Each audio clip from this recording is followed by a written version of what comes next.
right. Good morning, everyone. Cool. Well, thanks so much for being here. So I'm going to talk about a topic that I'm very excited about, very interested in. So it's Urbit, and we're going to talk a little bit about, the history of Urbit, the vision of Urbit, technically how Urbit works, and also a bit the relevance of Urbit for Web3. So yeah, so just a few things about myself. So I've been working in crypto for pretty much exactly 10 years now. Mainly, I'm the co-founder and CEO of Course One. So we're one of the leading staking providers with, about $1 billion in assets, staking on around 50 different networks. I was previously COO of Tendermint, so back in 2017. So Tendermint, the kind of company that started the Cosmos ecosystem. And I'm also on the board of the Interchain Foundation, so kind of the Cosmos Foundation. And I've been running a podcast called Epicenter for a long time. It's the longest running crypto podcast at this point. We just did episode 500 recently. And that's also where I first got into Urbit. So I did the Urbit episode in 2017, and I've been kind of aware of it since then, although I've gotten much more involved in the last few years. And I'm also recently now a board member of the Urbit Foundation. But yeah, with that, let's get into Urbit. So I'm curious, first of all, of the people here in the room, who here feels they have an understanding of how Urbit is, or what it's trying to do? Okay, cool. So lots of people, relative to the size of the audience, lots of people, not so much. And I guess who is actually on the network and has the Urbit ID and is using Urbit? Okay, cool. About the same group. Okay, great. So explaining Urbit is something that people struggle with a lot, because Urbit is this vast project with that's weird, complex, and and a lot of people are like, what is this thing?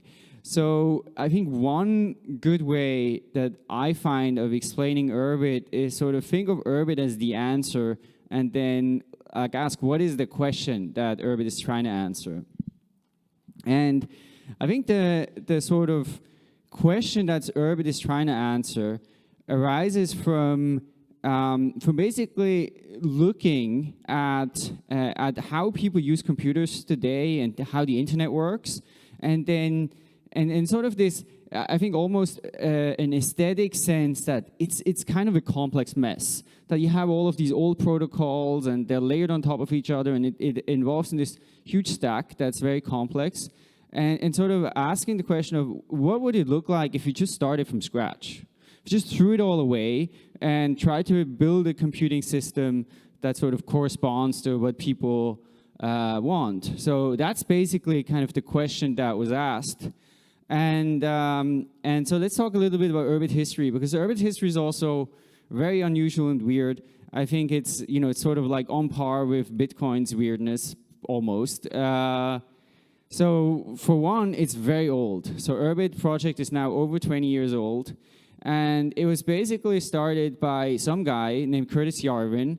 So he had basically made a bunch of money working as a developer in San Francisco, and then he didn't have to work anymore. And so then he was like, okay, what am I going to do?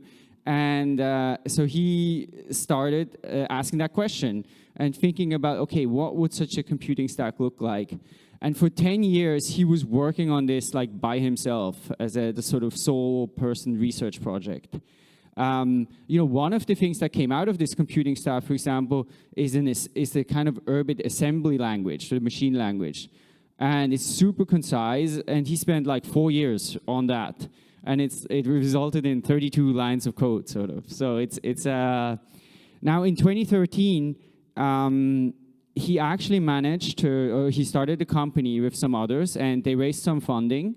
And actually, there started to be a team that actually started to build this out. And for a long time, it was just one company for many years building this thing, building this software stack. And then, in recent years, it's really accelerated. So 2021, you started having software distribution. So people started to be able to write apps on the Urbit platform.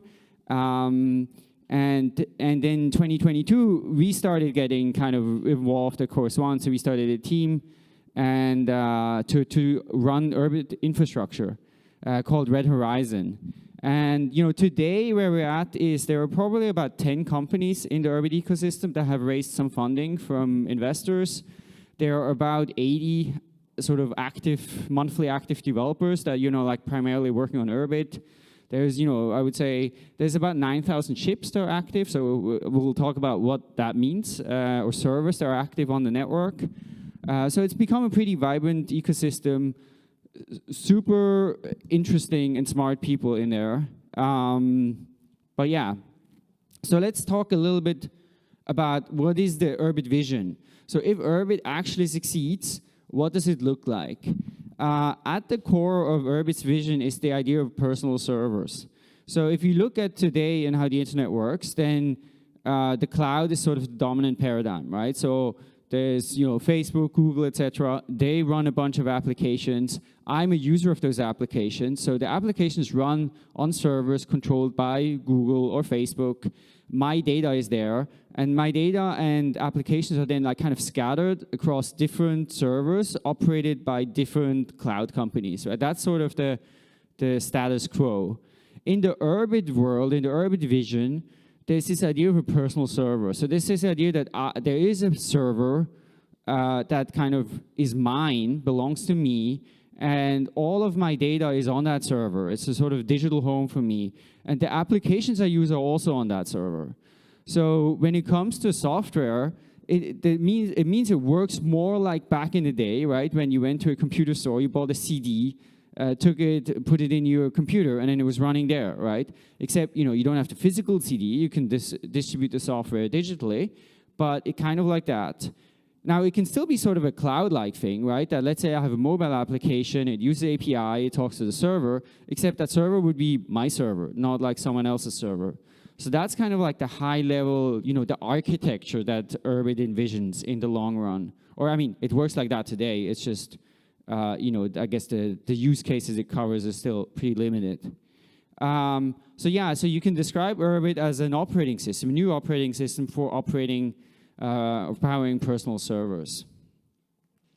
So let's go a little bit more technical here and explain how this works.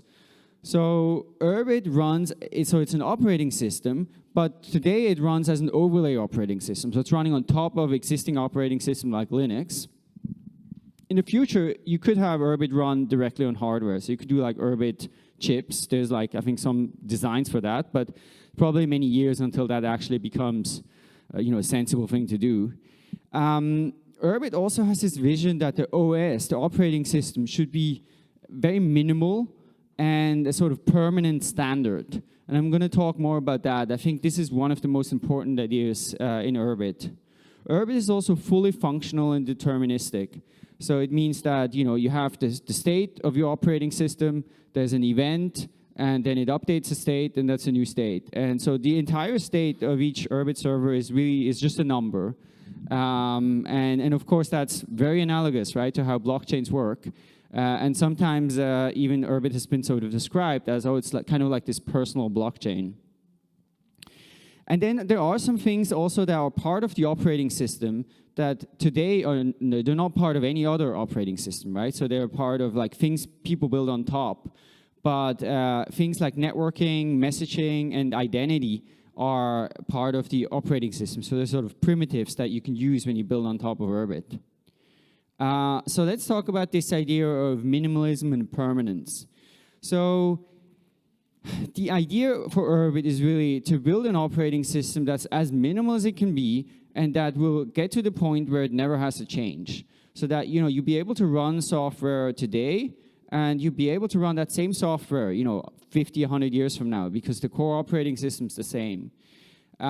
So one thing that sort of I think showcases that is the idea of Kelvin versioning. So normally in software, right, you increment, right? You go from 0.1, 0.2, 1.0 release, things like that. In Urbit, all of the core software stack has this thing called Kelvin versioning, where the software versions are decremented. And then if you get to 0, it is done. You can never change it anymore. So that's that kind of expresses this idea, and it's also a good example of why Urbit seems very weird, because Urbit, like I think a lot of things in Urbit are basically these first principles reasonings of how it should work, ignoring how other people are doing it. So there are all these things that are like they don't look like the existing software conventions. And also, I mean, it shouldn't become zero maintenance. It's not quite there yet, but it's reasonably close. So that will basically be like, okay, you have this thing running, and it doesn't need upgrades. It just runs, right, without any issues. And I think that one of the benefits would be that, okay, you have this stable and trust minimized foundation that you can just build on, right? It's very different from today if you're building on, I don't know, Mac OS or something else where it's always changing, it's in control of somebody else, and it's complex, it's hard to understand. So another thing is, I mentioned identity, right? So the identity system is part of the operating system. So Urbit is not just an operating system, it's also a peer-to-peer network. And at the core of this peer-to-peer network is the identity system. So every Urbit server, whenever it's booted up, it has an identity. And that identity, it's basically just some number, but it's also a number that's, and so the standard identity is called the planet. And that's what a normal user will have. My personal server, will be a planet. And they're also human pronounceable. So for example, mine is called Minwijk Dablon. And in the Urbit community, if you go to an Urbit conference, many people will just use that as like, that's who I am, right? That's the kind of their identity. It really becomes their identity. And of course, if somebody else knows my name, they can just communicate. Any Urbit server can communicate with each other using that identity and using the peer-to-peer system. You can also think of this Urbit ID as a sort of lifetime license for the Urbit operating system. As long as you have that Urbit ID, you are part of this Urbit network. You will receive all of the upgrades, right, for the operating system that happen.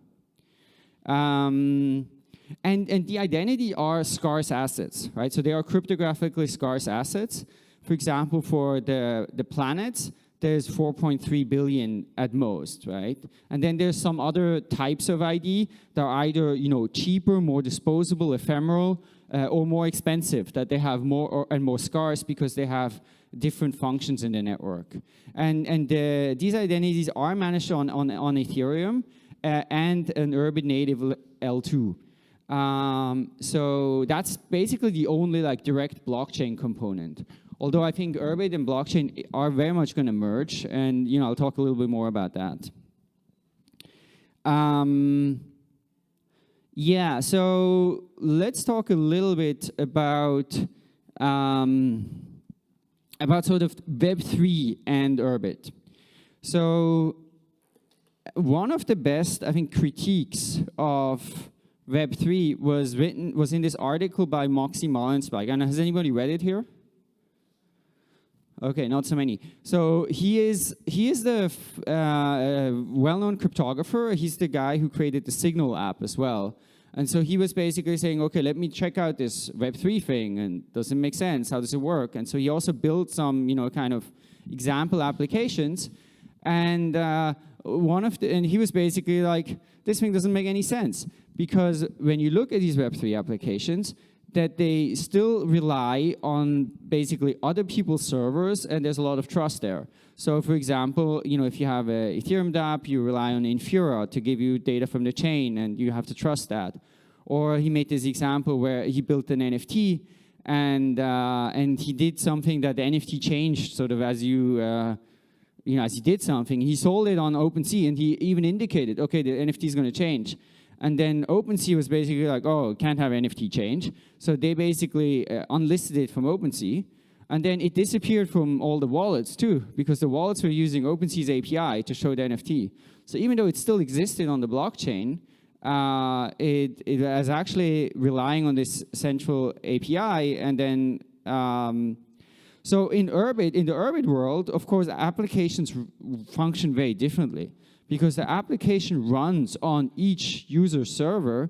I think there's a lot of benefits. And one, I think, illustration of that is, so there's like an Urbit developer, AJ Lamarck or Larix Waldeyer, who built a sort of, this is like a weekend thing, right? He basically built a Uniswap, the Uniswap on Urbit, right?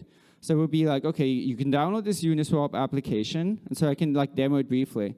So also this is here basically sort of, the primary user interface at the moment that's used for Urbit. So you can see like terminal, this is basically just like the terminal on your computer, right? Where you can like talk with the computer. Talk is a kind of messaging application where you can speak with other Urbit users. Groups is kind of like, I think what Urbit is most used today is something like Discord-like thing. So groups basically allow you to organize groups for different people. And then, so yeah, let's see this briefly. So you see here, he's basically downloading the application. The application is hosted on a particular server. So now he's clicking on Uniswap, get the Uniswap application. Now it's being downloaded on his server. So he's opening, and this is now running, right, locally, it's running on his personal server, and now, he's making a trade, and yeah, and exchanging some coins. So, of course, when you think of Web3, right, one of the key points where people have tried to control decentralized application in Web3 is actually through things like front-end, right? So let's say if you're in Iran and you want to go on the Uniswap front-end, they're probably, they're going to block you, right? Because they're like, okay, we're a US company, US has sanctions, Iran, right? So we cannot allow that. Or, they may be delist certain tokens, so, Tornado Cash disappears, like all kinds of stuff like that. And of course, it's also a centralization thing, right? Because now you are relying on that Uniswap team to maintain those servers, run that thing. They can track data, right? Maybe where the IP addresses come from, who's doing what. And of course, it's also a regulatory risk for those companies by basically running their applications, because they're not actually just writing the smart contracts, right? They are also hosting those applications. So Urbit has like a very different architecture that I think is extremely well suited for Web3 applications.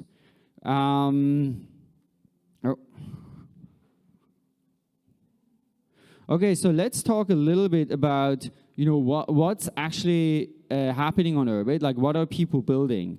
I think that will give a little bit of an idea of what's going on and the direction it's going in. So first of all, Clone. So I mentioned Clone before. Clone was basically the first Urbit company, and they're still going. And Clone is doing a bunch of different things. So one is that they're doing this thing called Landscape. Landscape is basically the graphical interface for Urbit. So you can see here, this is this interface for Urbit. You access it through a web browser at the moment. These are different Urbit applications.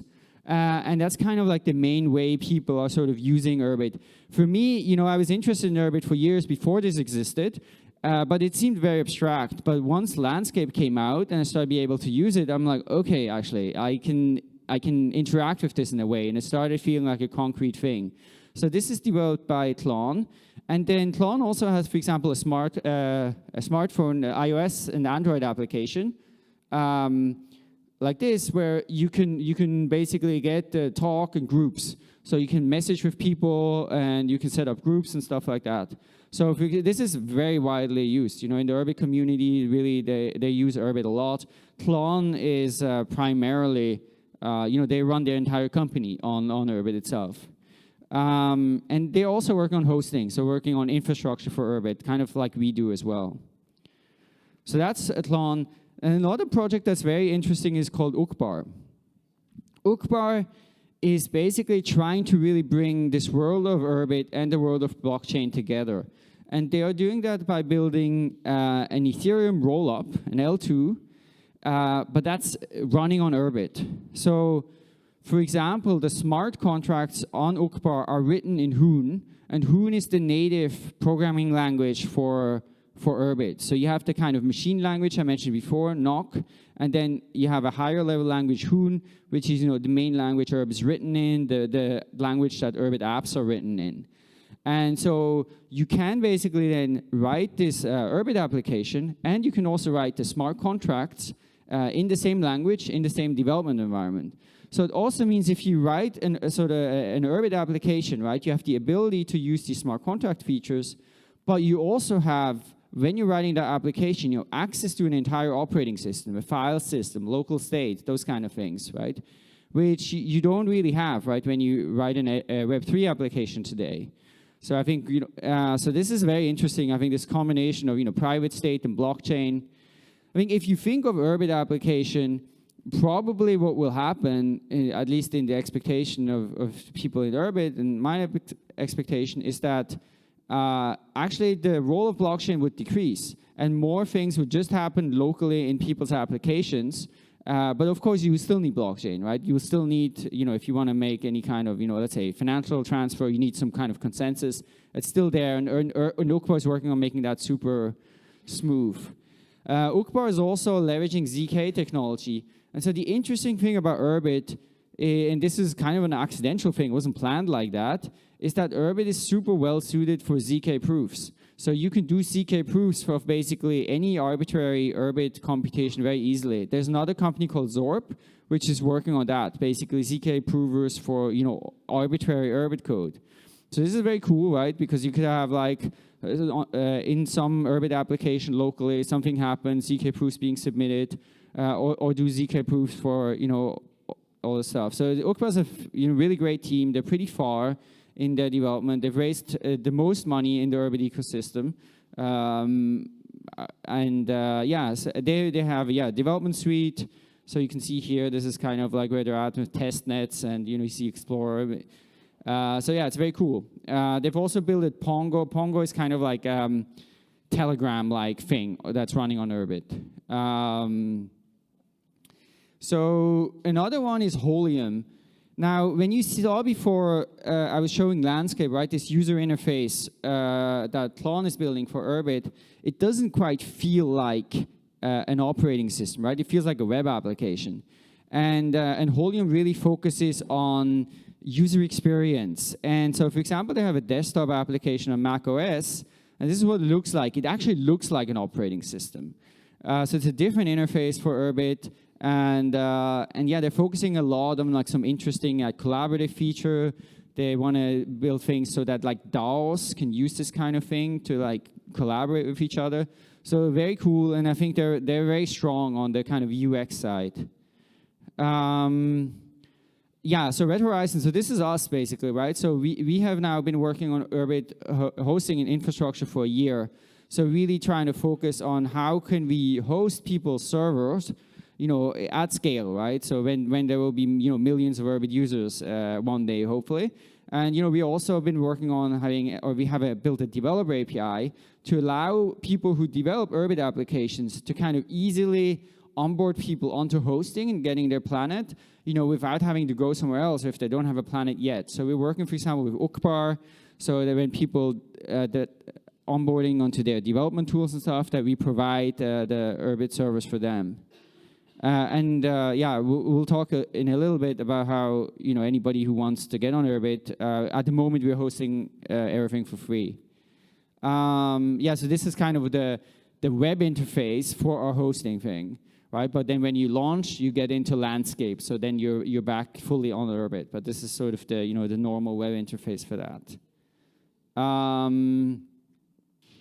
Yeah, so for Web3 developers, I think Urbit is a super interesting thing to explore. Personally, I expect this world will come together. At the moment, the communities are sort of separate. If you go to an Urbit event, a lot of people are like really into Urbit and don't necessarily care that much about blockchain. I would say probably like 70% are like just Urbit enthusiasts, maybe 30% are like Urbit and blockchain. But I think we're really going to see this merger where it's going to become super relevant. I think the value proposition for Urbit for developers is going to be super compelling, because as a developer, you can develop your application and you ship your application, and you don't have to host the front end. You're not responsible for infrastructure, right? So you don't have to have a DevOps team. You don't have to have an AWS account or server infrastructure. So I think this is going to be like super attractive. Like it will mean that developers will be able to build applications used by loads of people without such large teams without necessarily having to make money also, right? Because they don't have the infrastructure cost.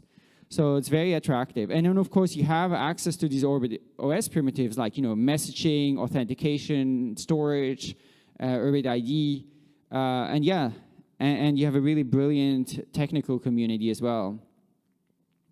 So yeah, if you want to get involved, so first of all, yeah, as I mentioned, right, we are hosting Planet, so you can get a Planet and Urbit ID for free.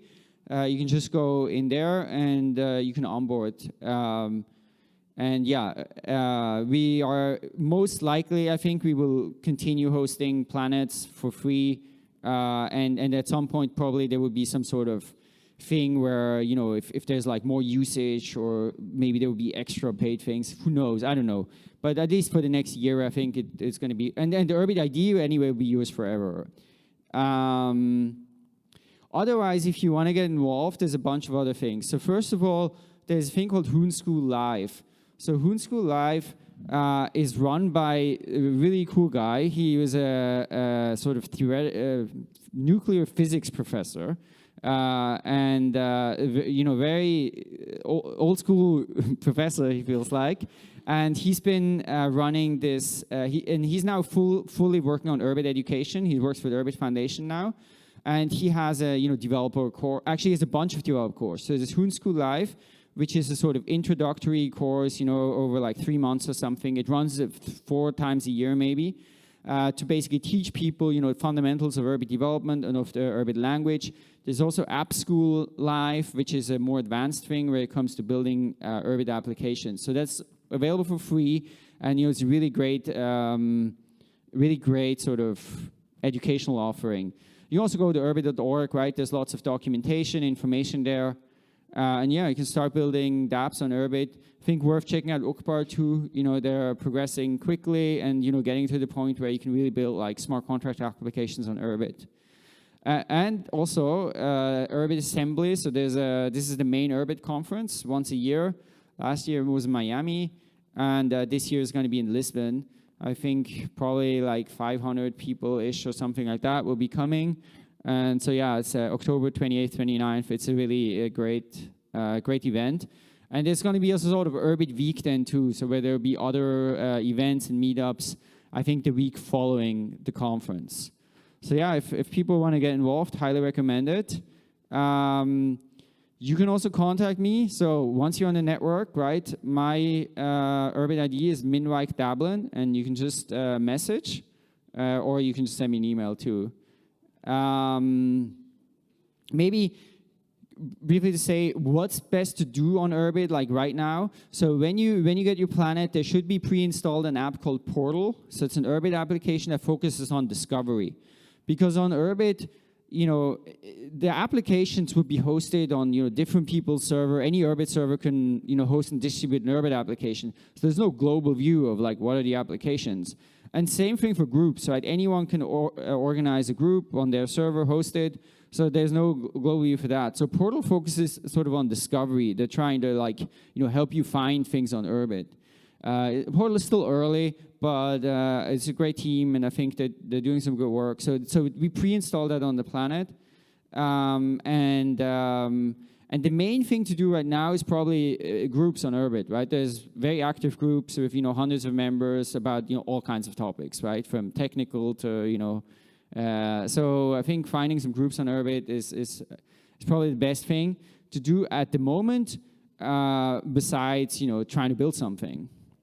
So I don't know. Is there any time for questions or 5 minutes? Okay, then yeah, let's do some questions.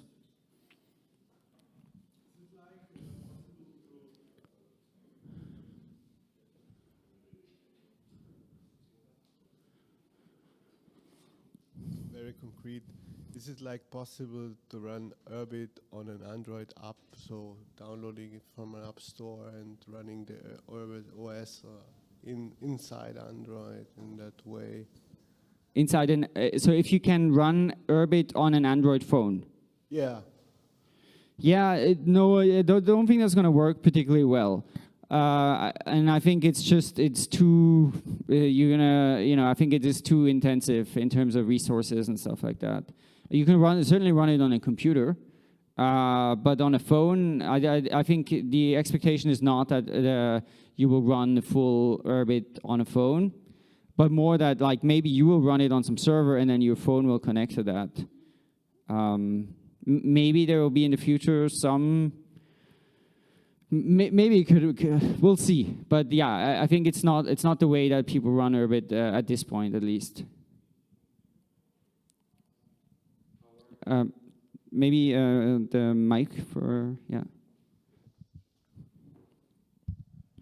How do you distribute an application Urbit? Do you just, like, let's say I'm a developer and I've created an Urbit application and then I want other people to like download it on their Urbit servers and use it. Do you just host it on your own Urbit server and people just download it from there, or? Yeah, exactly. You will host it on your own Urbit server, and then if we see here, you have like get Urbit apps, right? So when you will click on that, then it will basically, you will type in there like the name or some Urbit ID, basically some Urbit server, right? So for example, you could type in like the name of your planet if you're hosting it there, and then it will show you, it will list all of the applications that are hosted on your server, right?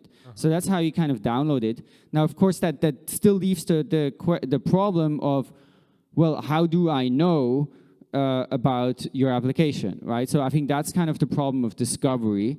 Which Portal is trying to solve, and there could be different ways of solving it. But yeah, basically all people will need to know is like what is the name of the server, right, where your application is. They'll just type it in. It will the peer-to-peer network will connect to your server, list all the applications. They can click on it and download it. Oh, then the problem of discovery kind of creates an opportunity for a parallel platform, let's say outside Urbit, that just like is centralized, then like stores the list of all applications that are on the Urbit network. Absolutely. I think the problem with discovery is an important one, right? So Portal is trying to do that. Portal is also an Urbit application, but they, for example, have also the idea, or maybe they would make like a clear website, right, normal website where you could see the Urbit applications. And yeah, so I think discovery is, it's still early. I mean, maybe people have built like 100 Urbit applications or something like that, but mostly it's like developers building some demo thing. Actually, like kind of more mature Urbit application, there isn't that much. But yeah, I think the discovery, I think, is an important topic, and people will be able to build all kinds of different app stores, competing app stores. They can all list the same apps.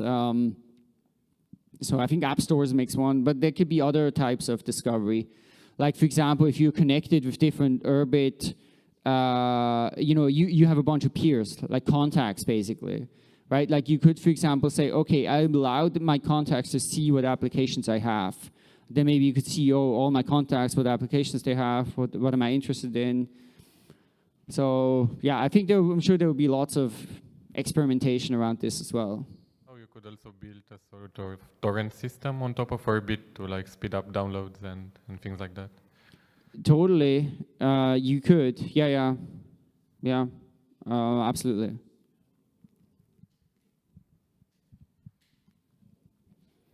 Cool. Maybe one more question, if anyone has one.